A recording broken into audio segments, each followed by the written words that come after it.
Dewan Perwakilan Rakyat Daerah Kabupaten Seruyan Provinsi Kalimantan Tengah menilai instansi terkait belum maksimal dalam melakukan penggalian potensi sumber pendapatan asli daerah.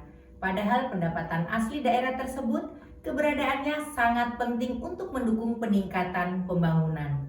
Potensi pendapatan asli daerah di Kabupaten Seruyan masih cukup luas dan perlu digali secara maksimal, di mana sampai saat ini instansi terkait dinilai perlu dapat memaksimalkan sumber pendapatan asli daerah.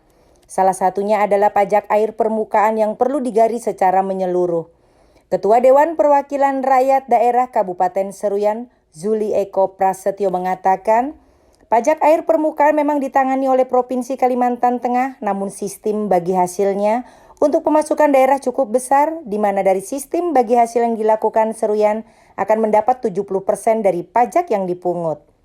Menurutnya, ada sejumlah faktor yang menyebabkan pendapatan asli daerah belum maksimal, salah satunya dari 30 perusahaan yang ada, hanya 9 perusahaan yang baru ditarik pajaknya. Sehingga 21 perusahaan lainnya belum membayarkan pajak yang menjadi kewajiban dan berdampak terhadap rendahnya pendapatan asli daerah. Tentunya hal ini diperlukan upaya dan terobosan dari instansi terkait agar kinerja yang dilakukan bisa memberikan dampak positif bagi daerah. Jadi saya anggap itu ya, untuk menggali potensi PAD dinas terkait belum maksimal. Itu kemarin kami melakukan kunjungan ke provinsi itu masih banyak sekali potensi PAD yang seharusnya bisa kita, tetapi masih banyak yang belum tergali dengan baik, tersentuh. Itu contoh saja ya. Contoh itu memang ini, jadi gini, contoh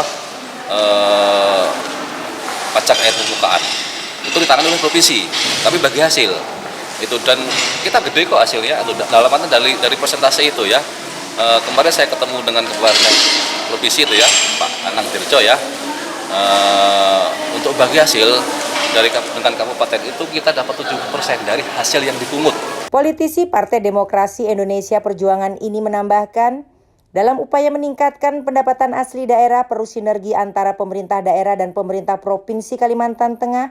Tentunya instansi terkait harus menyerahkan data secara akurat, melakukan pengecekan dan mengevaluasi bagi perusahaan yang belum membayarkan kewajiban pajaknya ke daerah.